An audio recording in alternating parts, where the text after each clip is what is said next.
viewers, welcome back to our cooking channel Magilvan. நான் உங்க பவானி.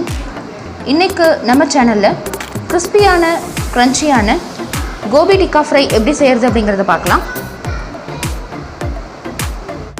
கோபி டிக்கா ஃப்ரைக்கு தேவையான பொருட்கள் என்னென்ன அப்படிங்கறத பார்த்துடலாம் வாங்க. நான் 1 கப் காலிஃப்ளவர் எடுத்துர்க்கேன். இந்த காலிஃப்ளவரை ஆல்ரெடி நான் பாயில்டு வாட்டர்ல 1 நிமிஷம் போட்டு எடுத்து வச்சிருக்கேன்.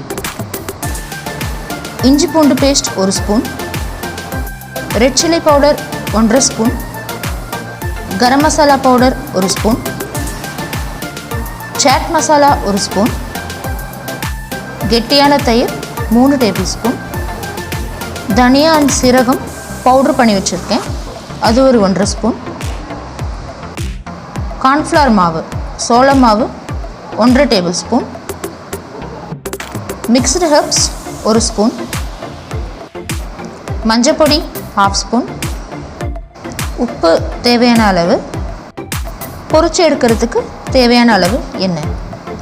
வாங்க கோபி டிக்கா ஃப்ரை எப்படி செய்யலாங்கிறத பார்க்கலாம். இப்போ நம்ம வீடியோக்குள்ளே போகலாம். ஒரு பவுல் எடுத்துக்கோங்க. பவுலில் நம்ம எடுத்து வச்சுருக்கிற காலிஃப்ளவர் ஃபஸ்ட்டு ஆட் பண்ணிடலாம். அதுக்கப்புறமா நம்ம எடுத்து வச்சுருக்கிற தயிரை இதில் ஆட் பண்ணிடலாம். நம்ம எடுத்து வச்சுருக்கிற இஞ்சி பூண்டு பேஸ்ட் இதில் ஆட் பண்ணிடலாம். 1/2 ஸ்பூன் மஞ்சள் பொடி, ரெட் சில்லி பவுடர் ஆட் பண்ணிடுறேன், சாட் மசாலா பவுடர் ஆட் பண்ணிடுறேன், மிக்ஸ்டு ஹெர்ப்ஸ் ஆட் பண்ணிடுறேன், தனியா அண்ட் சீரகம் பவுடரும் இதில் ஆட் பண்ணிடுறேன், கரம் மசாலா பவுடரும் ஆட் பண்ணிடுறேன், தேவையான அளவு உப்பு இதில் ஆட் பண்ணிவிட்டு இதெல்லாமே நம்ம மிக்ஸ் பண்ணிக்கலாம் காலிஃப்ளவரோட.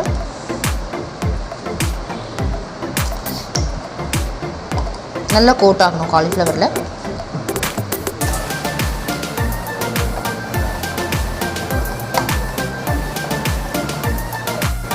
இப்போ எல்லாமே காலிஃப்ளவரில் நல்லா கோட் ஆகிடுச்சு.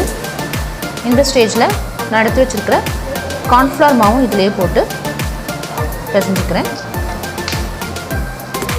கூடவே ஒரு 2 ஸ்பூன் எண்ணெயும் இதில் விட்டு நல்லா மிக்ஸ் பண்ணிக்கிறேன்.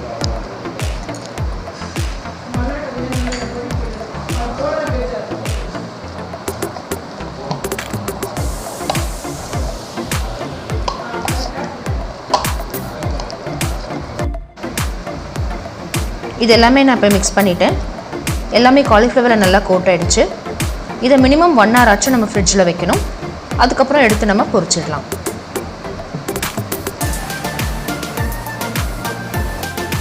ஆல்ரெடி நம்ம மேரினேட் பண்ணி வச்சுருந்த காலிஃப்ளவரை ஃப்ரிட்ஜில் இருந்து நான் இப்போ வெளியே எடுத்துட்டேன். மோர் தென் 1 hour இது நல்லா மேரினேட் ஆகிருக்கு. எல்லா மசாலாவும் காலிஃப்ளவரில் ப்ராப்பராக கோட் ஆகிருக்கு. இது நாம் இப்போ பொரிச்சு எடுத்துடலாம் வாங்க.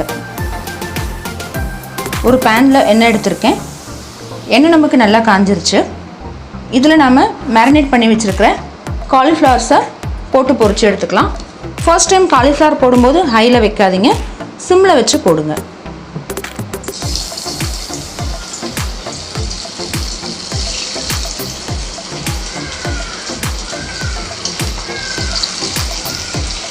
ஒரு சைட் பொரிஞ்சு வரட்டும், அது வரைக்கும் வெயிட் பண்ணலாம். இப்போ ஓரளவுக்கு நமக்கு கலர் சேஞ்ச் ஆகிருக்கு. இந்த ஸ்டேஜில் காலிஃப்ளவர்ஸை திருப்பி விட்டுக்கோங்க. பொடியாக நறுக்கி வச்சுருக்கிற கருவேப்பிலை இதில் ஆட் பண்ணிடுறேன். கருவேப்பிலை ஆட் பண்ணும்போது உங்களுக்கு நல்ல ஒரு அரோமா கொடுக்கும். சாப்பிட்றதுக்கு ரொம்ப டேஸ்ட்டாக இருக்கும். காலிஃப்ளவர் நமக்கு நல்லா ஃப்ரை ஆகிடுச்சு. ரொம்ப கருக விட்டுற வேண்டாம். நல்ல கோல்டன் ப்ரௌன் கலரில் வந்த உடனே இதை நாம் எடுத்து ஒரு பிளேட்க்கு மாற்றிக்கலாம்.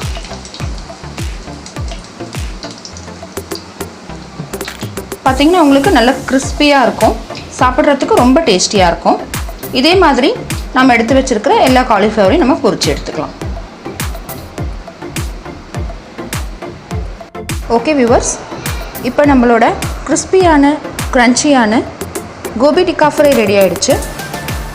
இது நம்ம மயோனீஸ் கூடவோ இல்லைன்னா டொமேட்டோ சாஸ் கூடவோ வச்சு சாப்பிடலாம். ரொம்ப டேஸ்டியாக இருக்கும். என்னங்க வியூவர்ஸ், கோபி டிக்கா ஃப்ரை எப்படி செய்கிறதுங்கிறத பார்த்தீங்க இல்லைங்களா?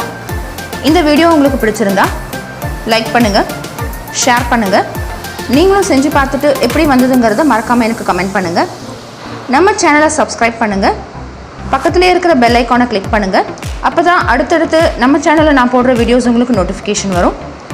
அடுத்து ஒரு டிஃப்ரெண்ட்டான சூப்பரான டேஸ்டியான ரெசிபியோட உங்களை சந்திக்கும் வரை உங்களிடமிருந்து விடைபெறுவது உங்கள் பவானி. தேங்க்யூ. பாய்.